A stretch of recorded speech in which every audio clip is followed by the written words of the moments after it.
waktu itu saya pelayanan di satu gereja. Di situ ada pembantu perempuan. Pembantu perempuannya ini tiap malam itu ngasih sajen di bawah jendela. Ngasih nasi sama lipan itu loh. Lipan itu kaki 1000 itu yang banyak kakinya. Dia sajen di situ kasih lilin. Ini pembantu baru datang dari kampung. Jadi saya tanya, kamu kenapa tiap malam Jumat ngasih gitu? Oh, pacar saya itu kalau malam Jumat datang, orangnya ganteng banget. Namanya siapa? Lucifer. Wih, kita kaget saudara. Waduh, ini enggak main-main ya. Akhirnya kita bilang, kamu mau nggak didoakan pelepasan? Kita tanya, kenapa kamu bisa begitu? Jadi dia cerita dulu waktu dia masih remaja, dia kena sakit kulit satu badan. Karena orang tuanya malu, dia dipasung. Di belakang rumah dipasung.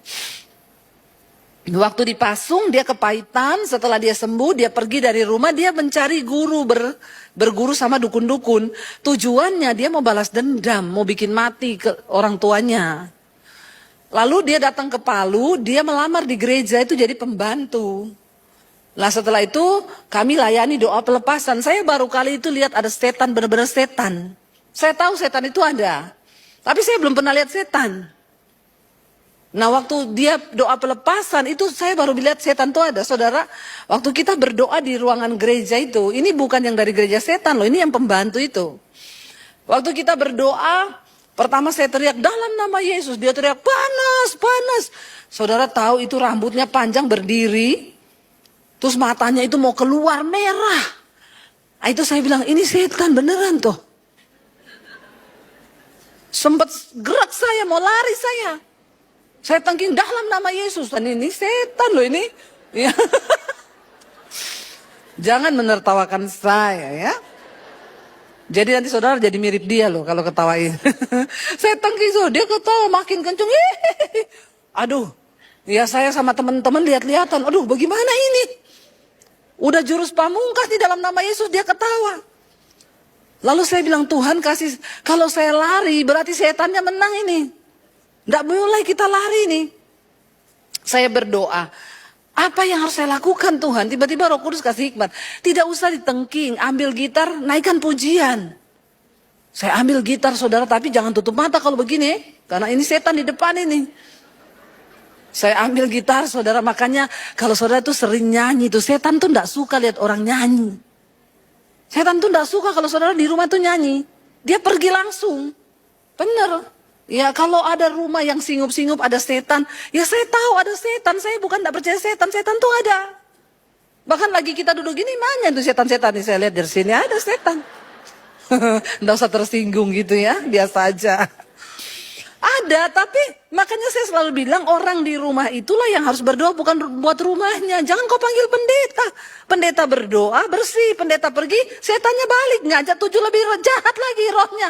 Yang tadinya cuma 7 jadi 14 setan datang ke situ. Makin bahaya.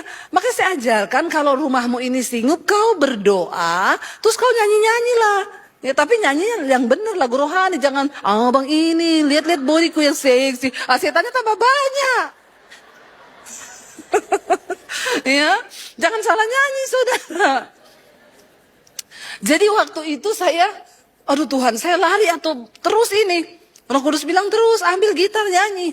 Saya ambil gitar, saya nyanyi. Ada kuasa dalam darahnya, darah domba Allah. Karena nyanyinya sambil takut kan jadi kenceng saudara. Ya, imannya berpacu ini. Ya, ada kuasa dalam darahnya. Dia terlempar dari kursi ke kursi, dia terlempar, terbang-terbang di ruang gereja itu. Wah, makin seru saya nyanyi. Ada kuasa dalam darahnya. Wah, makin naik iman saya saudara. Roh Kudus berperang kan, Tuhan berperang kan. Tiba-tiba dia jatuh. Jatuh saya deketi. Rambutnya turun. Wah ini sudah sadar ini. Ya, kalau masih naik saya enggak berani. Rambutnya turun, saya dekati, saya bilang, Yemi, ini siapa? Dia buka mata pelan sekali. Dia bilang, Kak Debbie saya lemes. Ya iya lemes, kamu terbang-terbang dari tadi nih. Ya kau pikir ini, makanya kau jangan sajen-sajen begitu. Kenapa kau menyerahkan dirimu sama setan? Nah saudara, waktu kita habis doakan dia ini, kita masih isolasi dia di gereja. Lah yang gereja setan ini karena malam itu tidak selesai, sudah malam, kita bawa dia ke gereja. Langsung dia bilang begini, kamu lihat ya, yang di dalam sana, habis ini aku ganggu. Padahal dia nggak tahu itu, orang itu di dalam loh.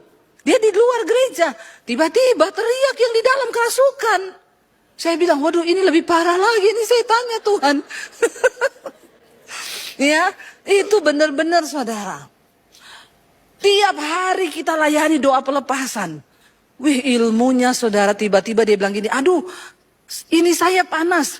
Kita buka begini lengannya, udah muncul gambar kepala kambing lambangnya gereja setan itu. Kayak dicoretin pakai jarum yang ada bekas darah-darah.